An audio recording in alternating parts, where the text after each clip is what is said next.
Alam niyo yung low-key relationship? Low-key. Sobrang bilib na bilib ako sa mga ganyang klase magjojowa. At alam niyo ba na isa yan sa mga klase ng relationship na mas gugustuhin yung magkaroon kayo kaysa yung masyadong OA, masyadong showy.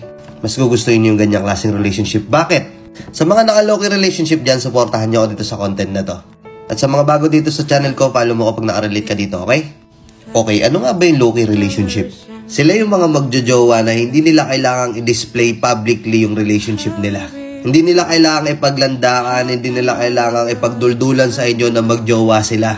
Hindi nila kailangang ipakita na sobrang sweet nila lagi sa isa't isa, araw-araw magpo-post sila ng ganito, lambingan, ganyan. Hindi nila kailangan ng opinion ng iba. Hindi nila kailangan ipaalala sa mga tao na kapaligid sa kanila na nagmamahalan sila palagi. At hindi nila kinakailangan mag-post araw-araw sa social media para lang makita ng mga tao kung gaano sila ka-sweet sa relationship nila.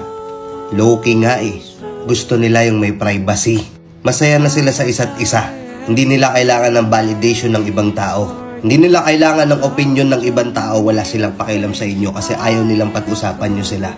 Ayan yung klase ng relationship na gusto ng privacy. Lalo na ngayon sa mundong punong-puno ng chismoso-chismosa, kahit saan ka lumabas pag-uusapan ka. Kahit nga hindi ka lumabas ng bahay pag-uusapan ka eh. Mag-post ka lang sa social media. Yung tipong halimbawa, nag-post ka ng ang sweet-sweet nyo tapos may magko-comment dyan. Naku, hindi magtatagal yan. Walang forever. Pakitang tao lang sa social media pero nag-aaway naman talaga yan. Yun yung mga klase ng komento na iniiwasan ng mga taong nasa low-key relationship. Which is good. Minsan ba may mga kaibigan ka na magugulat ka na lang, magkikita kayo tapos may kasama siyang lalaki, may kasama siyang babae. Tatanungin mo, sino yan? Tapos sasagot siya na, jowa ko to, ilang years na kami. Ikaw, hindi mo alam. Kasi kinikip nila yung low profile. Masaya sila doon eh. Kahit ako ganun din ako. Hindi ako masyadong showy kay Macy's. Madalas hindi ko siya pinapost sa mga accounts ko, sa mga social media ko. My day, ganyan. Minsan, pagka trip ko lang talaga, pero hindi yung kailangan. Pagka may nakita akong National Girlfriend's Day, kailangan ipopost ko din siya. Hindi ko ginagawa yun. I respect her privacy. And hindi ko kailangang ipakita sa mga tao na nagmamahalan kami palagi. Na magkayakap kami, tapos yung my day ko. Kailangan may picture akong ipopost na nakakisa ko sa kanya. Kasi wala naman akong pakialam sa magiging opinion ng iba eh. Hindi ko kailangan ng validational comment ng ibang tao para lang patunayan ko sa partner ko na mahal ko siya. Nagets nyo?